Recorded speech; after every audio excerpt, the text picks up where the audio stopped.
Hello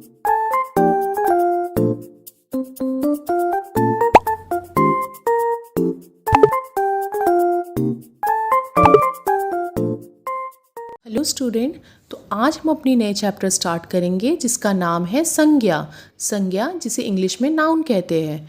तो पहले हमें संज्ञा जानने के लिए हमें पहले यह जानना होगा कि संज्ञा कहते किसे हैं। इसे पहले पढ़ने के लिए हमें सबसे पहले इस चित्र को देखना होगा। क्या बच्चों आप इस चित्र को देख रहे हैं? आइए इस चित्र से हमें बहुत सारे क्वेश्चंस, यहाँ बहुत सारे प्रश्न लिखे हुए हैं जिसे हमें उत्तर देने हैं। यहाँ लिखा है, यह दृश्य आपको कहाँ का प्रतीत हो रहा है? तो आप बता सकते हैं बच्चों ये हमें कहाँ का प्रतीत हो रहा है? तो ये हमें गांव का प्रतीत हो रहा है। इस जगह को कहते गांव का प्रतीत हो रहा है। फिर उसके बाद हमारा यहाँ दूसरा प्रश्न ख नंबर, किसान क्या चला रहा है? क्या आप देख सकते हैं बच्चे किसान क्या चला रहा है? तो किसान यहाँ ट्रैक्टर चला रहा है। क्या चला रहा है? ट्रैक्टर चला रहा है। किसान यहाँ क्या चला रहा है? ट्रैक्टर। आप देख सकते हैं बच्चे यहाँ ट्रैक्टर चला रहा है। फिर ये हमारा थर्ड क्वेश्चन है, साइकिल कौन चला रहा है? तो साइकिल यहाँ कौन चला रहा है? साइकिल यहाँ लड़का चला रहा है। तो अब हम यहाँ लिखेंगे लड़का, जैसे कि आप देख सकते हैं यहाँ लड़का। फिर हमारा चौथा नंबर क्वेश्चन है, कपड़े कौन धो रही है? तो आप इस चित्र में देख सकते हैं कि कपड़े एक धोबिन यानी एक स्त्री एक धोबिन धो रही है। तो इसे हमें यहाँ लिखना होगा धोबिन। आप देख सकते हैं यहाँ धोबिन। इसके बाद हमारा अंगा नंबर यानी आखिरी प्रश्न है, झोपड़ी के बाहर क्या रखा हुआ है? तो आप देख सकते हैं बच्चे झोपड़ी के बाहर क्या रखा हुआ है?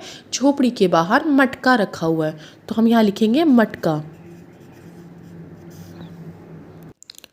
तो आइए अब हम जानते हैं ये आगे कि आप देख सकते हैं यहाँ लिखा है, बच्चों इनमें गांव स्थान के ट्रैक्टर व मटका वस्तुओं के स्थान पर लड़का व धोबिन व्यक्तियों के बारे में बता रहे हैं। तो क्या आप इसे पहचान सकते हैं कि यह सभी शब्द कौन से हैं? बिल्कुल सही, यह सभी संज्ञा है। यानी किसी व्यक्ति, वस्तु या स्थान के नाम को बताने वाले शब्द को संज्ञा कहते हैं। तो आप समझ रहे होंगे संज्ञा किसे कहते हैं? संज्ञा कहते हैं किसी व्यक्ति, वस्तु या स्थान के नाम को बताने वाले शब्द को संज्ञा कहते हैं। आइए बच्चों अब हम जानते हैं कि संज्ञा के कितने भेद होते हैं। तो आप जैसे देख सकते हैं संज्ञा के मुख्यतः 3 भेद होते हैं। संज्ञा के पहले भेद व्यक्तिवाचक संज्ञा, जातिवाचक संज्ञा और भाववाचक संज्ञा। तो आप जैसे देख सकते हैं व्यक्तिवाचक संज्ञा किसे कहते हैं? जैसे जिन संज्ञा शब्दों से किसी विशेष प्राणी, वस्तु, स्थान आदि का बोध होता है उन्हें व्यक्तिवाचक संज्ञा कहते हैं। जैसे आप देख सकते हैं यहाँ किसी भी विशेष प्राणी, किसी वस्तु, स्थान आदि का बोध होता है, उस स्थान की जगह पर हम लोग वहाँ क्या बोलते हैं? व्यक्तिवाचक संज्ञा। जैसे आप देख सकते हैं यहाँ पर एक चित्र है जहाँ पर एक विशेष व्यक्ति की चित्र दिए हुए हैं। तो इस व्यक्ति की जो नाम है वह व्यक्तिवाचक संज्ञा के क्षेत्र में आता है। तो आइए बच्चों अब हम लोग आगे बढ़ते हैं। जैसे कि व्यक्तिवाचक संज्ञा के उदाहरण में आप यहाँ देख सकते हैं रमन, विक्रम, हेमगिरी, मुंबई, संतरा, सेब आदि, यानी यह सब हमारे व्यक्तिवाचक संज्ञा के उदाहरण हैं। इसके साथ अब हम चलते हैं आगे। जो यहाँ पर हम देख सकते हैं इसके अतिरिक्त निम्नलिखित कुछ अन्य व्यक्तिवाचक संज्ञाएं भी होती है। देशों के नाम, जैसे देशों के नाम है Bharat, America, France, England, Germany, Brazil आदि। और नदियों के नाम है गंगा, यमुना, सरस्वती, गोदावरी, कावेरी आदि। खेलों के नाम में hockey, football, tennis, cricket, kabaddi आदि। महीना के नाम जनवरी, फरवरी, मार्च, अप्रैल, मई, जून आदि। यानी यह सब जितने भी आप देख रहे हैं यह सब हमारे व्यक्तिवाचक संज्ञा के क्षेत्र में आते हैं।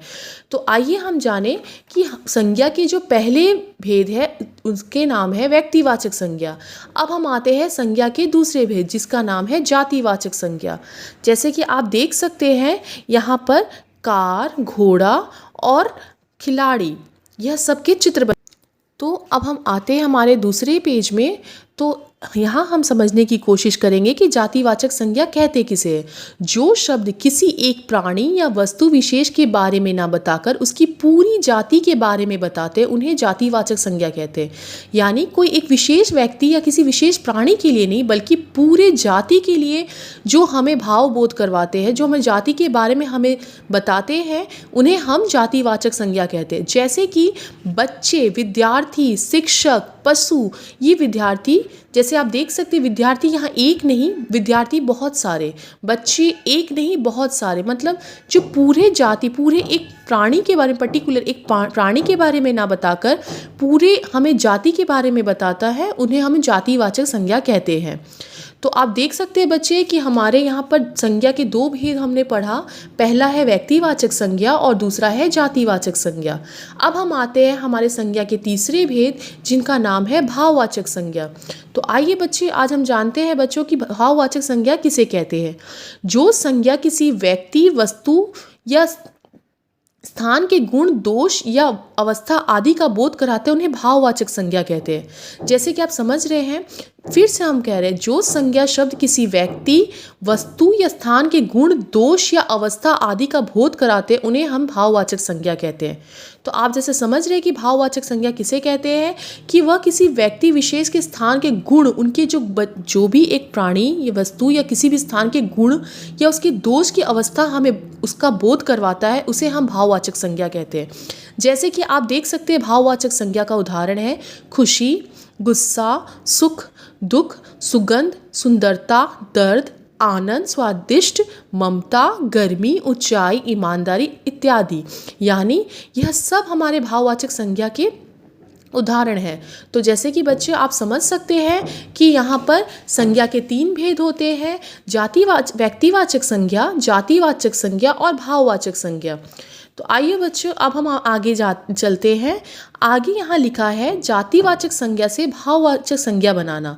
तो बच्चे ये उदाहरण है, आप इस उदाहरण के स्वरूप समझ सकेंगे कि जातिवाचक संज्ञा और भाववाचक संज्ञा कैसा होता है। जैसे मित्र से मित्रता, दास से दासता, शिशु से शैशव, माता से मातृत्व, विद्वान से विद्वता, स्त्री से स्त्रीत्व, शत्रु से शत्रुता, लड़का से लड़कपन, चोर से चोरी, पंडित से पांडित्य, प्रभु से प्रभुता, युवा से यौवन, मानव से मानवता, पशु से पशुता।